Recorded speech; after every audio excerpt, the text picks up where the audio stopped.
The desert night was cold, the kind of cold that seeped into your bones and made you forget you were in Mexico, a place most imagined as hot and dry. The wind carried a whisper through the empty valley, rustling the thorny mesquite trees and sending a chill down the spine of the lone soldier standing guard. Private Luis Ortega pulled his wool poncho tighter around his shoulders, glancing back at the small encampment where his fellow troops lay asleep. The fire had burned low, its embers casting a faint glow against the canvas of their worn-out tents. Somewhere in the distance, a coyote howled. Luis had been stationed here for weeks, a temporary outpost near the foothills of Cahuenga, a place the locals refused to go after sunset. The elders in the nearby villages spoke in hushed tones about the land, warning the soldiers that something ancient lurked beneath the soil. "It is cursed," one old woman had told them, gripping Luis's wrist with a surprising strength for someone so frail. "Not even the dead rest there." He had laughed it off at the time, as had the others, brushing it away as the superstitions of people too old to know better. But now, alone in the dark with nothing but the wind and his own heartbeat for company, the words crawled back into his mind. Then he heard it. A low, guttural sound. Not the wind, not an animal. Something else. Luis turned sharply, his hand moving to the rifle strapped across his chest. His breath came out in small, foggy bursts as he scanned the shadows between the trees. His pulse pounded in his ears, but he forced himself to stay still. He'd been trained for this. Enemy scouts, ambushes, men lurking in the dark with blades and rifles. But what he saw next made his blood run colder than the night air. A figure stood at the edge of the clearing, barely visible in the dim moonlight. It was draped in tattered military rags, its form rigid and unmoving. Luis squinted, trying to make out the details. The uniform, he recognized it. It was old from another time. The buttons glinted in the moonlight, the brass insignia worn but unmistakable. An old Mexican army uniform. But this was impossible. Luis took a cautious step forward, his fingers tightening around the rifle's grip. "Quien está ahí?" he called out. No response. The figure did not move, did not breathe. It was as if it had been placed there, a ghostly mannequin standing watch over the cursed ground. A sick feeling crawled into his stomach, but he forced himself closer. Just a few steps more, and he'd be able to see the face. Then, without warning, the figure jerked its head toward him. Luis stumbled back, his foot catching on a root. His heart slammed against his ribs as he scrambled for balance. The figure took a step forward, slow and deliberate. Then another. And then Luis saw its face, if it could even be called that. The skin was stretched thin over the skull, dry and cracked like the earth itself. The eyes were sunken pits of darkness, empty yet full of something unnatural. The mouth twisted into a hollow grin, teeth exposed as if frozen mid-scream. Luis opened his mouth to shout, but before the sound could escape, the figure lunged. The wind howled, the fire behind him flickered wildly, and then, nothing. The next morning, his fellow soldiers found his rifle half buried in the dirt. His poncho lay folded near the tree line, untouched. But Luis Ortega was gone, vanished, and he would not be the last. The sun rose sluggishly over the barren landscape, casting long shadows across the dry earth. The soldiers at the outpost moved stiffly, rubbing the sleep from their eyes as they went about their morning routine. Fires were stoked, water was boiled, and the familiar sounds of men coughing, stretching, and muttering filled the air. But something was off. The usual banter was missing. A heaviness hung in the air, thick and suffocating. Sergeant Miguel Herrera noticed it the moment he stepped out of his tent. He had spent over a decade in the army, fighting battles in the unforgiving countryside, but he had never felt a silence like this. It wasn't the usual grogginess of soldiers waking up. It was something else, something wrong. He found Corporal Jimenez near the cooking fire, staring into the flames as if lost in thought. Miguel approached, adjusting his belt. "Where's Ortega?" he asked, expecting some half-asleep response about the young soldier sleeping in late. But Jimenez didn't answer right away. He only lifted his gaze, his eyes dark and unreadable. "He's gone, Sargento," Jimenez finally said, his voice low. Miguel frowned. "Gone?" He looked around the camp, expecting to see Ortega emerging from the trees or stepping out from behind one of the tents. But there was no sign of him. When did anyone last see him? Jimenez hesitated. "He was on night watch. I think I heard him walking around near the tree line before dawn, but—" He trailed off, shaking his head. Miguel felt his gut tighten. Soldiers didn't just disappear. Maybe Ortega had wandered off. Maybe he had gotten lost or, worst case, deserted. But that didn't feel right. Ortega wasn't the type. He was a loyal soldier, dedicated to his duty. And if he had left the camp for some reason, where were his tracks? His belongings? His rifle? The men spread out, searching the area while the morning sun crept higher into the sky. They scoured the ground for footprints, checked the nearby bushes, called his name into the empty expanse of land. But there was nothing. Only his poncho, neatly folded as if he had placed it down with care. And his rifle, half buried in the dirt as if dropped in a hurry. Miguel picked up the weapon, brushing the dust from the wooden stock. The steel was cold beneath his fingers, and a strange unease settled in his chest. There were no signs of a struggle, no blood, no tracks leading away. Ortega had simply vanished. The rest of the men grew restless. Whispers spread through the camp, low murmurs about the warnings they had ignored. Some avoided looking toward the tree line altogether. Others refused to speak Ortega's name, as if saying it out loud would bring something unwanted upon them. Private Herrera, a wiry man with sharp eyes, broke the silence. "The villagers warned us," he muttered. "They said this place was cursed." Miguel shot him a sharp look. Enough. But the doubt had already taken root. One by one, the soldiers shared what they had heard in passing, stories they had laughed off when they first arrived. Tales of men who had camped too close to the foothills and were never seen again. Ghostly figures that wandered the land at night. Something that did not belong in this world, waiting for those foolish enough to trespass. "Superstitions," Miguel said firmly, but even he could hear the hollowness in his own voice. He wanted to believe it was nonsense. That Ortega had gotten lost or run off. That there was a rational explanation. But deep down he wasn't sure. As the day stretched on, the unease settled deeper into the men. The air felt heavier. The wind carried a strange, almost whisper-like sound. And then, just before dusk, something else happened. Private Sanchez, one of the younger soldiers, was fetching water from a nearby creek when he stumbled and fell onto the muddy bank. As he pushed himself up, cursing under his breath, his hand brushed against something solid beneath the wet soil. First he thought it was a rock. But as he wiped the dirt away, his stomach clenched. It wasn't a rock. It was metal. He dug frantically, his fingers scraping against rusted edges and cold, damp earth. The more he uncovered, the more his breath quickened. It was an old medallion, worn and corroded, but the emblem was still clear, a symbol of the Mexican army from decades ago. Sanchez swallowed hard, wiping his hands on his uniform. That wasn't the worst part. The worst part was what lay beside it. A skeletal hand. Panic surged through him, and he stumbled backward, scrambling to his feet. He called out, his voice sharp with alarm. Within minutes, Miguel and the others arrived, their expressions darkening as they took in the sight before them.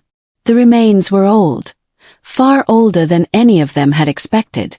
The bones, brittle and yellowed, had been buried beneath the dirt for years. But there was something wrong. The positioning wasn't natural. The hand was outstretched, as if the owner had been reaching for something, or trying to crawl away. Silence fell over the group as the weight of the discovery sank in. Then, from somewhere in the trees came a sound, a whisper, low and almost unintelligible, like a breath carried by the wind. The men stiffened, their eyes darting toward the shadows beyond the clearing. Miguel felt it too. The shift in the air. the way the earth suddenly felt less solid beneath their boots. And then Sanchez, still standing near the creek, took a step back. His foot caught on something and he nearly fell again. When he looked down, his face went pale. The ground beneath him was uneven, disturbed, as if something had been buried there, just below the surface. Miguel knew, even before Sanchez started digging again, what they would find. More bones. More relics of soldiers long forgotten. And the deeper they dug, the worse the feeling grew. As night began to fall, the wind picked up, carrying with it the faintest sound, like distant footsteps. Or perhaps something else. Something moving beneath the earth. Something that should have stayed buried. The fire crackled low as the men sat in uneasy silence. No one spoke about what they had found near the creek, but it lingered in the air like smoke, thick and heavy. The skeletal remains, the rusted medallion, the strange positioning of the bones. It was all wrong. Miguel stared into the flames, his jaw tight. He had been in combat, had seen men die in ways no one should, but this was different. This was something that couldn't be explained by war alone. Sanchez sat apart from the others, his knees drawn up, his hands restless as he rubbed his arms. He hadn't been the same since the discovery. The others noticed it too. He barely ate, barely spoke. His eyes darted to the tree line every few minutes, as if expecting something to emerge. Jimenez, who had been stationed at the outpost the longest, finally broke the silence. This isn't the first time someone's gone missing here. His voice was low, cautious, as if he was afraid of speaking too loudly. Miguel looked up. What do you mean? Jimenez exhaled slowly, his fingers tracing the rim of his tin cup. A few months ago, before you arrived, we had another man disappear. Name was Salazar. One night, just like Ortega, he vanished without a trace. We searched for days. Nothing. No footprints, no signs of struggle. He was just gone. A chill passed through the group. Some of the men shifted uncomfortably, exchanging wary glances. And no one reported this. Miguel asked, his tone sharper than he intended. Jimenez shook his head. The higher-ups didn't care. A deserter, they said. Just like they'll say about Ortega. But I don't think he ran. I think he was taken. A long pause followed. The word taken settled into the silence like a stone dropped into still water. Herrera cleared his throat. By what? Jimenez hesitated before answering. I don't know. The men fell silent again, each lost in their own thoughts. Miguel ran a hand over his face, exhaustion weighing on him. The wind picked up, whistling through the camp, and he swore he heard something else beneath it. A whisper. Breath. He pushed the thought away. Later that night, long after the others had turned in, Miguel remained by the fire, staring at Ortega's rifle. He turned it over in his hands, feeling the weight of it. Soldiers didn't just abandon their weapons. If Ortega had left willingly, why would he leave behind the one thing that could protect him? A sound broke the stillness. A low rustling from the far side of the camp. Miguel stiffened, his grip tightening on the rifle. He rose slowly, scanning the darkness. The firelight barely reached the edge of the trees, and beyond that, only shadows moved. Sanchez, he called, thinking maybe the young soldier had gotten up. No answer. He took a cautious step forward. The rustling stopped. The night held its breath. Then from the darkness a voice. Faint. Fragile. Sargento. Miguel's blood ran cold. It was Ortega's voice. He turned sharply, his heart hammering. Ortega. Silence. Miguel swallowed hard. It had sounded so real, but something about it was wrong. It was empty, distant, as if the voice had been carried on the wind rather than spoken aloud. He stepped back toward the fire, forcing himself to breathe evenly. He wasn't about to chase ghosts into the trees. Then behind him, Sanchez let out a strangled gasp. Miguel spun just in time to see him bolt upright, eyes wide with terror. His chest rose and fell in ragged breaths, his face drenched in sweat. "They're in the ground," Sanchez whispered, his voice trembling. Miguel frowned. "What are you talking about?" Sanchez's hands clenched into fists. "I saw them. In my dreams. The dead. They're not resting. They're trapped. They—" He choked on his words, his breathing shallow. "And Ortega's with them." A shudder ran through Miguel. Dreams. That's all it was. Fear playing tricks on their minds. But the way Sanchez looked at him, the raw panic in his eyes, made it hard to dismiss.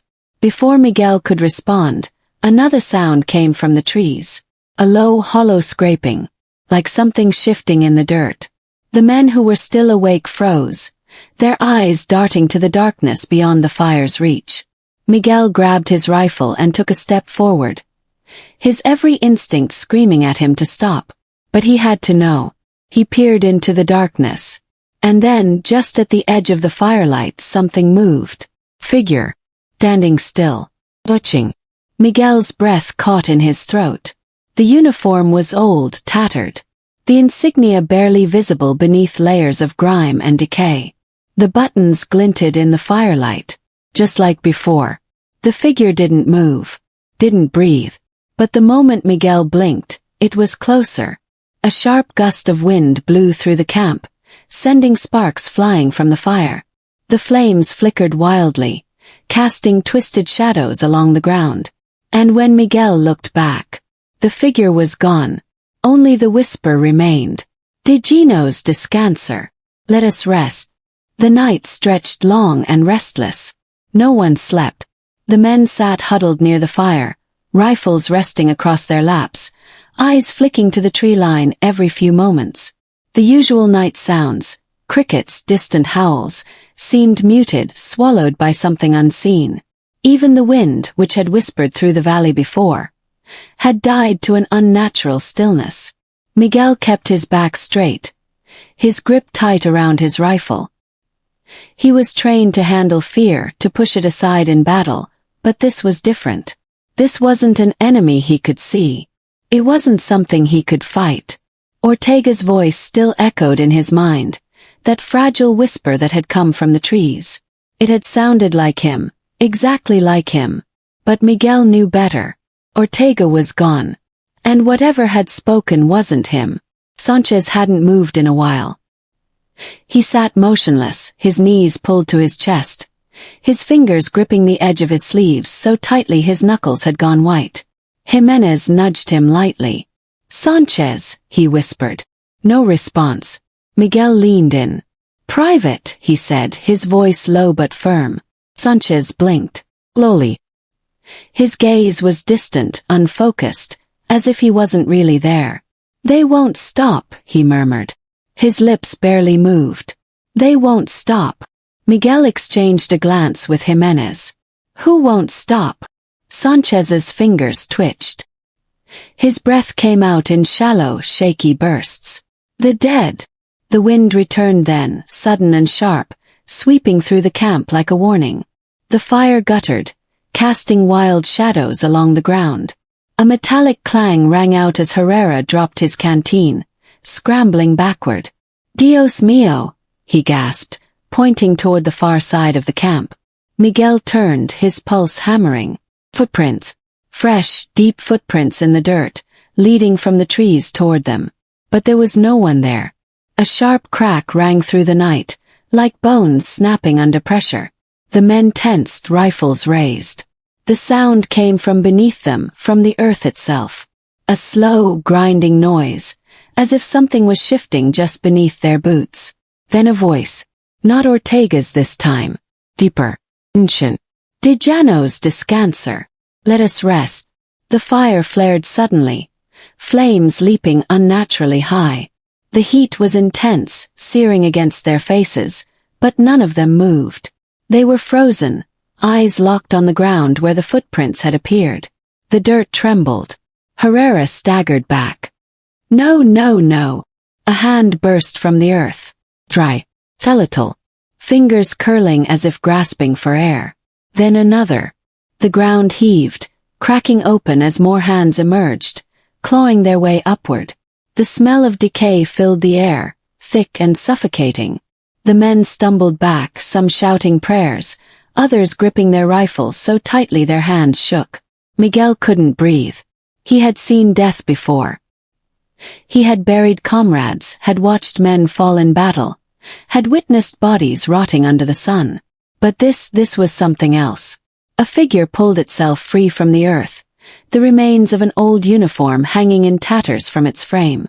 The brass buttons, dulled by time, glinted in the firelight. The empty sockets where its eyes should have been seemed to stare right at him. Then it spoke. Not with words, but with a sound that crawled beneath his skin. A low, hollow groan that carried centuries of pain. More figures rose behind it, dragging themselves from the earth, their forms broken and twisted by time. Soldiers. They had been soldiers once. And now they had returned. Miguel took a step back, his heart hammering against his ribs. The ground still trembled, as if the earth itself was waking from some long-forgotten nightmare. The whispers grew louder, overlapping, rising in pitch. The fire snapped and sparked, casting eerie shadows against the shifting dirt. Scream. Not from the dead. From Sanchez. The young soldier clutched his head, his body convulsing. His mouth opened, but the scream that escaped wasn't his own.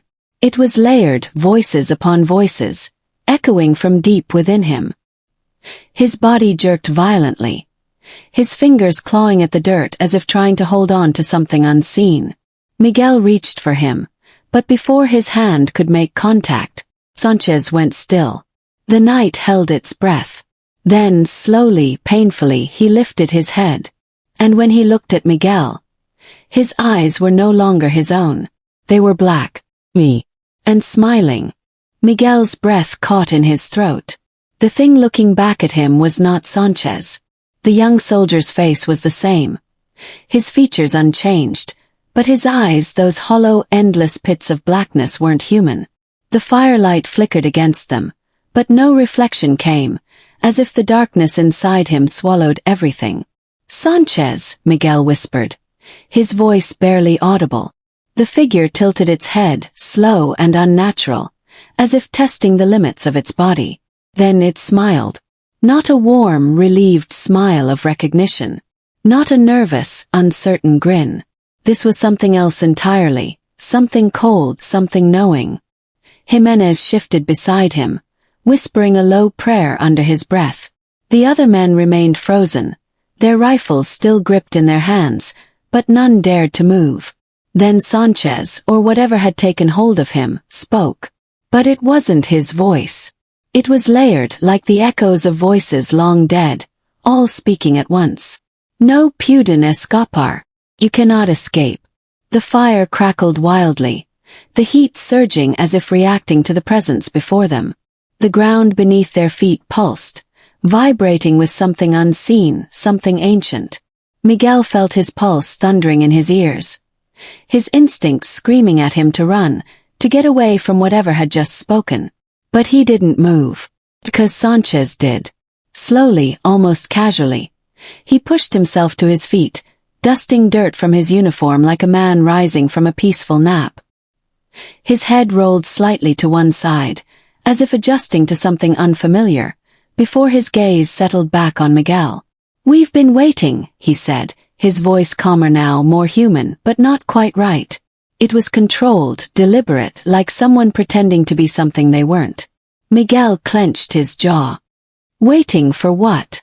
Sanchez didn't blink. For you. The words sent a chill down Miguel's spine. Around them, the others stood rigid, gripping their rifles like lifelines. No one dared speak. Then Herrera lost his nerve. With a sudden, desperate cry, he raised his weapon and fired. The crack of the rifle shattered the night, echoing through the valley. The bullet struck Sanchez square in the chest. He didn't flinch, didn't fall, didn't bleed. Herrera staggered backward, shaking his head in disbelief. No, that's not possible. Sanchez turned to him, his dark gaze unyielding. Then, with a slow, unnatural grace, he took a step forward. Herrera scrambled back. "Stay away from me."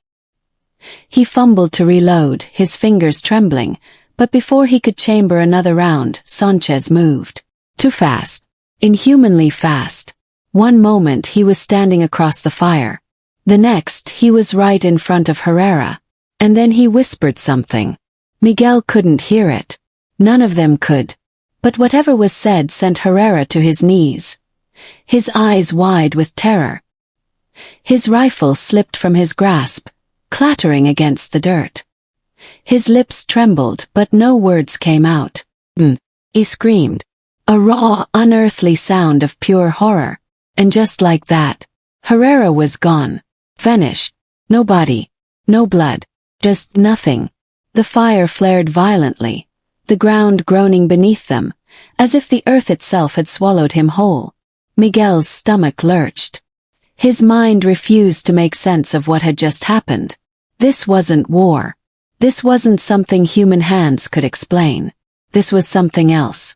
The wind howled through the valley, carrying voices with it.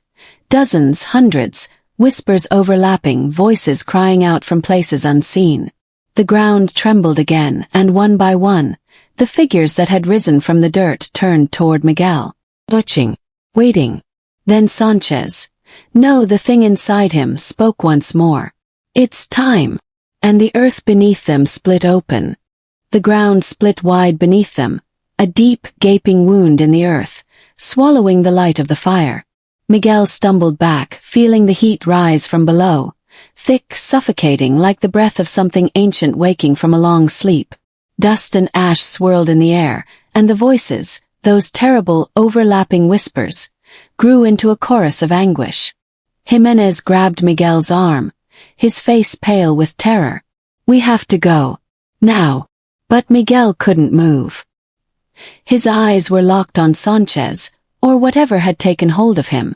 The young soldier stood at the very edge of the abyss, his darkened eyes unblinking, his expression unreadable. The earth trembled beneath his boots, but he stood steady, untouched by the chaos.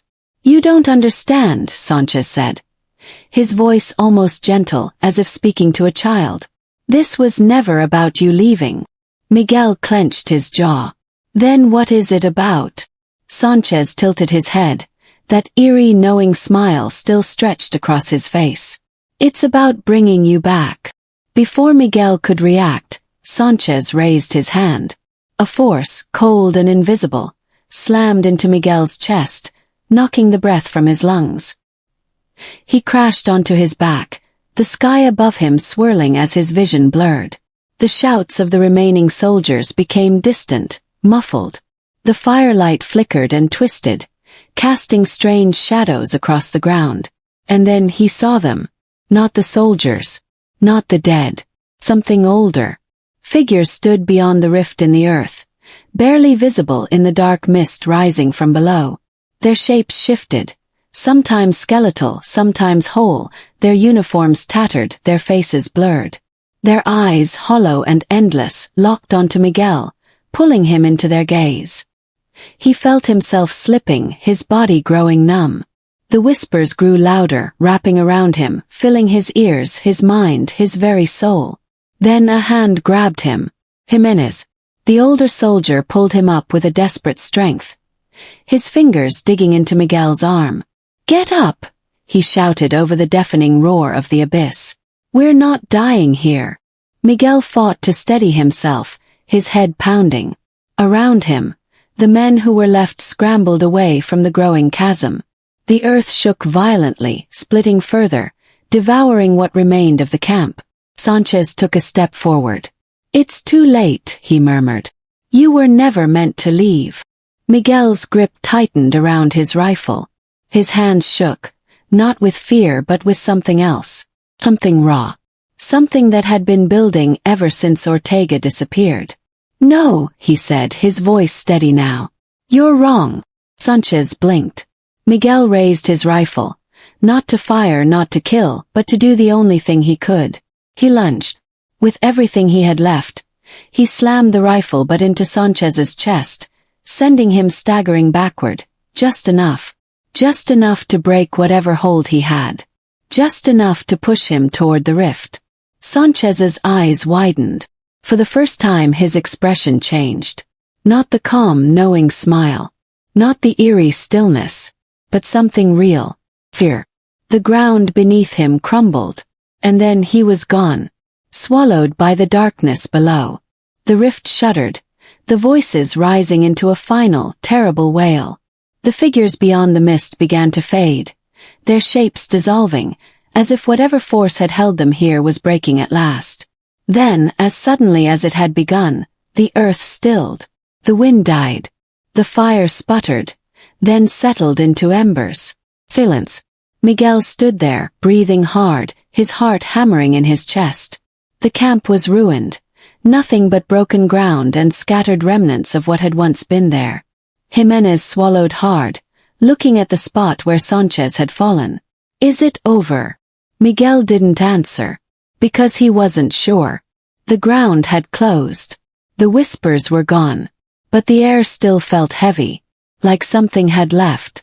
Or maybe something was still waiting. And as Miguel turned, leading the remaining soldiers away from that cursed place, he couldn't shake the feeling that somewhere, deep beneath the earth, Sanchez was still smiling. The silence stretched long into the night. Miguel stood motionless, staring at the ground where Sanchez had vanished.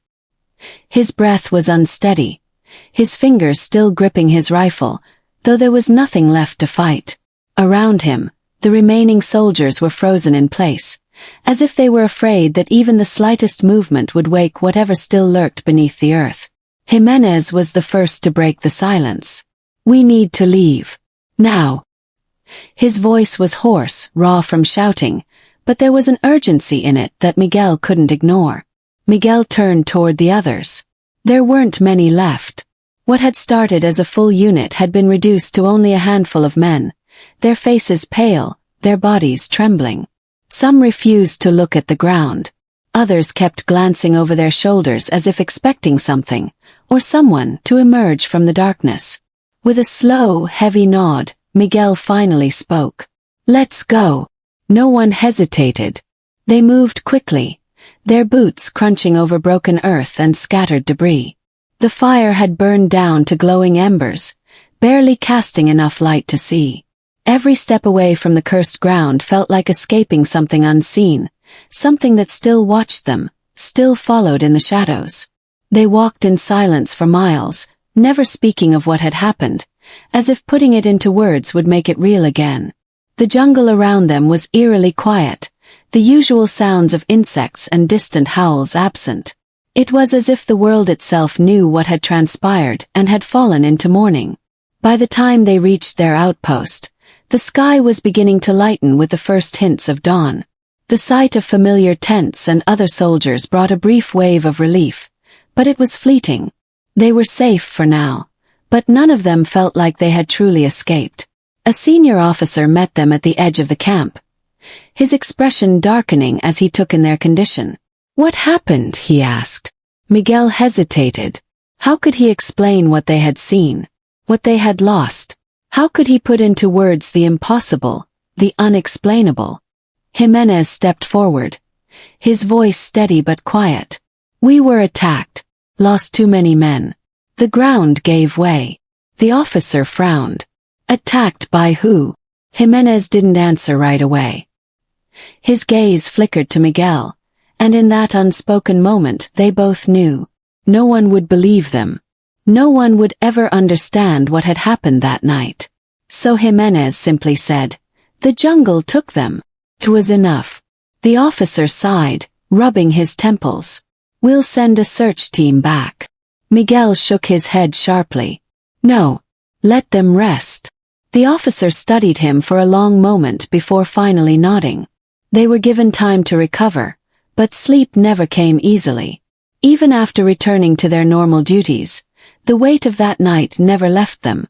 The others noticed how they barely spoke of what happened, how they never sat too close to fires at night, how they never mentioned Sanchez or Herrera or any of the others who had vanished. One by one, the surviving men requested reassignment, eager to put distance between themselves and the cursed place. Jimenez was the first to go. Before he left, he clasped Miguel's shoulder and whispered, Some things are meant to stay buried, hermano. Miguel only nodded. Weeks passed. Then months. The war moved forward, but Miguel carried the weight of that night with him wherever he went. He never returned to that place, never spoke of it to anyone. But sometimes in the quiet hours of the night, he thought he heard whispers in the wind. And sometimes, just for a fleeting second, he thought he saw a shadow standing just beyond the firelight, smiling.